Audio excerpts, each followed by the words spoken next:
Halo teman-teman, Assalamualaikum warahmatullahi wabarakatuh. Selamat datang kembali di channel saya. Di video sebelumnya kita sudah bahas tentang apa itu manajemen proyek, apa itu manajemen konstruksi, dan daur hidup proyek. Nah, di video kali ini kita lanjut ke bab berikutnya dari buku manajemen proyek konstruksi, yaitu tentang kodifikasi dan sertifikasi profesi manajemen proyek. Nah, oke, kita mulai dari bagian umum. Menyadari makin luasnya aplikasi manajemen proyek di dunia usaha, industri, dan bidang-bidang lain dewasa ini, maka timbul pemikiran perlunya suatu kodifikasi dan standarisasi yang berkaitan dengan profesi manajemen proyek. Nah, maksud ini didorong bukan karena kurangnya kualitas penyelenggara proyek dalam praktek di lapangan, tetapi lebih ditujukan kepada usaha membuka atau memudahkan mereka hendak menekuni profesi manajemen proyek dan juga pemakai jasa manajemen proyek. Umumnya Pimpro dan tim proyek mempunyai latar belakang pendidikan dan pengalaman yang cukup sebelum bertugas mengelola proyek. Mereka masing-masing membawa konsep profesi dari bidang teknis dan disiplin ilmu serta pengalaman implementasi dalam pekerjaan-pekerjaan sebelumnya ke dalam arena manajemen proyek. Disinilah dasar timbulnya pemikiran di atas, yaitu tidak adanya kode dan standar profesi yang memberikan batasan perihal manajemen proyek. Oke, lanjut ke bagian porsi penguasaan komponen teknis. Nah, sampai sekarang pengalaman menunjukkan bahwa umumnya para Pimpro dan pelaku proyek tidak memiliki persiapan untuk mengelola atau menduduki jabatan proyek. Nah, timbulnya kebutuhan akan seseorang Pimpro atau pelaku proyek biasanya sebagai berikut. Pucuk pimpinan perusahaan mempunyai persoalan dengan adanya penambahan kegiatan baru atau perbaikan dari fasilitas yang telah ada yang harus dikerjakan sebagai proyek. Ia kemudian menunjuk seseorang sebagai penanggung jawab karena alasan-alasan berikut. Yang pertama, memiliki keahlian teknis, terus tersedia pada saat diperlukan. Ia seorang manajer ini yang berpengalaman, kemudian memiliki indikasi bersedia menghadapi berbagai tantangan. Nah, jadi karir Pimpro dan para pelaku yang penting umumnya mengikuti urutan di atas, artinya tidak ada perencanaan yang nyata ataupun pelatihan dan pendidikan formal bagi mereka untuk profesi manajemen proyek, kecuali berbekal pengetahuan teknis dari disiplin ilmu yang merupakan porsi yang dominan dari lingkup kerja proyek yang hendak ditangani. Oke, kita lanjut bagian manajemen proyek sebagai profesi. Profesi adalah suatu kejuruan yang memerlukan pendidikan dan latihan serta melibatkan kecakapan intelektual. Banyak profesi di masyarakat yang telah diakui secara formal seperti akuntan, ekonomi, dokter, ahli hukum, insinyur, dan lain-lain.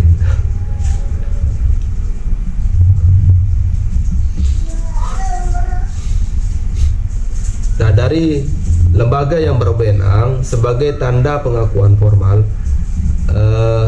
peranan dan kontribusi manajemen proyek dalam dunia usaha dan industri yang makin kompleks serta persaingan yang makin ketat. Profesi tersebut dibedakan satu dengan yang lain atas dasar jenis pendidikan dan penguasaan disiplin ilmu dan latihan yang telah ditempuh dan diselesaikan sebelum memberikan pelayanan kepada masyarakat. Oke, kita lanjut di bagian Project Management Body of Knowledge atau PMBOK. Ilmu manajemen proyek termasuk disiplin ilmu manajemen, yaitu pengetahuan untuk mengelola suatu kegiatan. Dalam hal ini, kegiatan tersebut bersifat spesifik, yaitu berbentuk proyek, atau lebih luas lagi mengelola dinamika perubahan atau manajemen of change. Sebagai ilmu manajemen, profesi manajemen proyek berkaitan erat dengan fungsi merencanakan, memimpin, mengorganisir, dan mengendalikan berbagai kegiatan proyek yang seringkali syarat dengan kandungan disiplin ilmu, arsitektur, engineering, akuntansi, keuangan, dan lain-lain. Jadi disinilah letak perbedaan antara profesi manajemen proyek dengan profesi-profesi tersebut di atas dalam konteks penyelenggaraan proyek.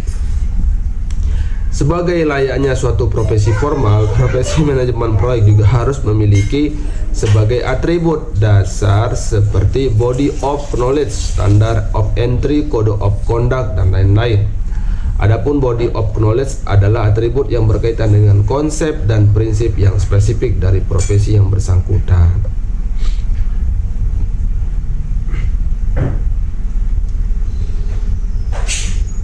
Nah, sertifikat yang dikeluarkan memberikan keterangan bahwa individu pemegangnya telah pernah mengikuti dan menamatkan pendidikan dan latihan di lembaga tersebut.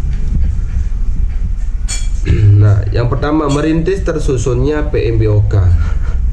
Sebagai tanggapan dan solusi atas hal-hal yang diuraikan di atas, maka oleh PMI, Project Management Institute di Amerika Serikat sejak 1981 dan beberapa institut di negara-negara lain seperti International Project Management Association di Eropa dan ENAA, Engineering Advanced Association di Jepang, telah dirintis program dan langkah-langkah untuk menyusun dan memenuhi atribut di atas dengan sasaran berikutnya sertifikasi profesi manajemen proyek. Dengan demikian, hal ini memudahkan masyarakat yang akan memakai jasa dalam bidang manajemen proyek serta pada individu yang akan menggunakan atau mempraktekkannya untuk tugas-tugas pengelolaan maupun keperluan studi ilmu manajemen proyek. Nah, mengingat banyaknya jenis, kompleksitas, dan ukuran proyek, maka dapat dipahami bagaimana sulitnya menyusun suatu MPBOK yang berusaha menampung demikian banyak variabel. Oleh karena itu, diperlukan waktu yang panjang, kurang lebih 10 tahun untuk menyiapkan MPBOK untuk profesi manajemen proyek. Yang kedua, struktur PMBOK dari PMI. Bila Kerzner memberikan pengertian manajemen proyek dengan mengaitkan pada manajemen klasik berdasarkan fungsi merencanakan, mengorganisasi, memimpin, dan mengendalikan, maka PMI atau Project Management Body of Knowledge mengembangkan suatu model manajemen proyek yang dikenal dengan PMBOK, Project Management Body of Knowledge, terdiri dari 8 fungsi, yaitu 4 fungsi dasar dan 4 fungsi integrasi. Yang pertama, fungsi dasar. Fungsinya yang pertama pengelolaan lingkungan proyek, kedua pengelolaan waktu atau jadwal, yang ketiga pengelolaan biaya, yang keempat pengelolaan kualitas atau mutu. Kemudian fungsi integritas, yang pertama pengelolaan sumber daya manusia dan non manusia, yang kedua pengelolaan kontrak dan pembelian, yang ketiga pengelolaan resiko, yang keempat pengelolaan komunikasi. Nah, PMI menggambarkan PMBOK sebagai model 3 dimensi, yaitu sumbu kedua fungsi integritas dan sumbu ketiga siklus proyek. Pada setiap perpotongan fungsi pertama dan kedua terjadi titik atau kontak matriks yang memberikan keterangan mengenai fungsi integritas terhadap fungsi dasar. Sebagai contoh perpotongan salah satu fungsi dasar adalah pengelolaan lingkup proyek dengan sumbu kedua yang akan menjelaskan bagaimana pengelolaan sumber daya, kontrak, dan pembelian, resiko dan komunikasi terhadap lingkup proyek tersebut. Nah, adapun sumbu ketiga merupakan dimensi ketiga yang menjelaskan tahap-tahap dan siklus proyek. Dengan demikian, fungsi dasar akan diperinci lagi berdasarkan penahapan yang termasuk dalam sumbu ketiga dengan memakai contoh di atas. Pengertiannya menjadi bagaimana mengelola sumber daya, kontrak dan pembelian, resiko dan komunikasi dari lingkup proyek pada masing-masing tahap-tahap konseptual, PP atau definisi dan implementasi.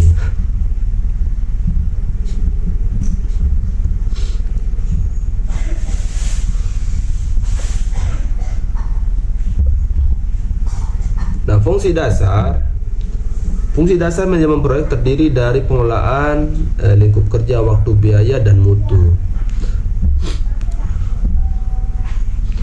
Oke, pengelolaan lingkup proyek. Lingkup proyek adalah total jumlah kegiatan atau pekerjaan yang harus dilakukan untuk menghasilkan produk yang diinginkan oleh proyek tersebut. Misalnya, produk proyek engineering konstruksi dapat berupa instalasi gedung bertingkat, sedangkan proyek engineering manufaktur menghasilkan kendaraan bermotor tipe baru. Kemudian, pengelolaan waktu atau jadwal. Waktu atau jadwal merupakan salah satu sasaran utama proyek. Nah, keterlambatan akan mengakibatkan berbagai bentuk kerugian, misalnya penambahan biaya, kehilangan kesempatan produk memasuki pasaran, dan lain-lain. Kemudian, pengelolaan biaya. Pengelolaan biaya meliputi segala aspek yang berkaitan dengan hubungan antara dana dan kegiatan proyek, mulai dari proses memperkirakan jumlah keperluan dana, mencari dan memilih sumber serta macam pembiayaan, perencanaan serta pengendalian alokasi penggunaan biaya sampai kepada akuntansi dan administrasi pinjaman dan keuangan. Kemudian mengelola kualitas atau mutu. Mutu dalam kaitannya dengan proyek diartikan sebagai memenuhi syarat untuk penggunaan yang telah ditentukan atau fit for intended use. Agar suatu produk atau jasa hasil proyek memenuhi syarat penggunaan diperlukan suatu proses yang panjang dan kompleks, mulai dari mengkaji apa saja syarat-syarat penggunaan yang dikehendaki oleh pemilik proyek atau pemesan produk, menjabarkan persyaratan tersebut menjadi kriteria dan spesifikasi serta menuangkan menjadi gambar-gambar instalasi atau produksi. Nah, implementasi atau produksi. Nah, semua kegiatan di atas adalah bagian dari pengelolaan kualitas atau mutu yang di lingkungan proyek dilakukan dengan menyusun program penjaminan dan pengendalian mutu atau quality assurance atau QA dan quality control atau QC. Nah, lalu fungsi integrasi. Nah, fungsi integrasi manajemen proyek terdiri dari pengelolaan sumber daya, pembelian atau kontrak, resiko, dan komunikasi. Oke, yang pertama, pengelolaan sumber daya. Pengelolaan sumber daya terdiri dari pengelolaan sumber daya manusia dan non-manusia. Dalam hal ini sering dikatakan salah satu fungsi pengelolaan yang mungkin tersulit adalah pengelolaan sumber daya manusia, mulai dari inventarisasi kebutuhan, merekrut atau mengajukan keperluan, membentuk tim, melatih, motivasi, serta membimbing agar menjadi suatu tim yang tangguh untuk menangani kegiatan proyek yang menjadi tanggung jawabnya.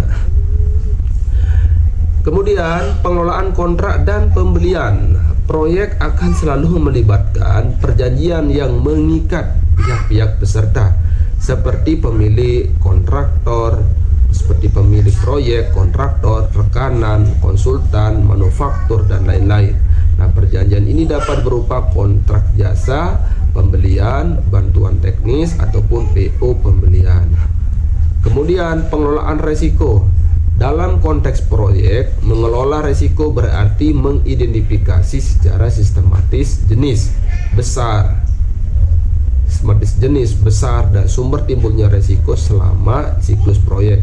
Kemudian menyiapkan tanggapan yang tepat untuk menghadapi resiko tersebut.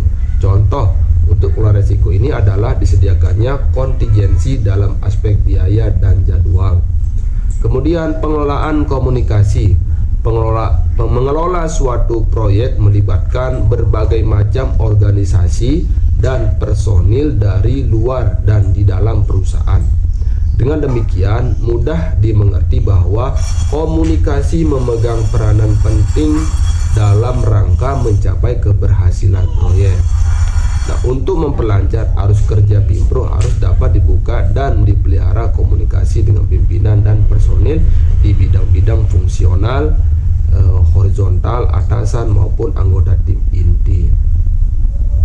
Selain itu, diperlukan pula perangkat keras atau hardware dan lunak software sebagai sarana komunikasi agar proses pengumpulan dan pengolahan data serta informasi dari berbagai aspek kegiatan dapat dilakukan dengan cepat dan akurat sehingga efektif untuk tugas-tugas pengolahan. Nah, kita lanjut struktur PMBOK dari International Project Management Association.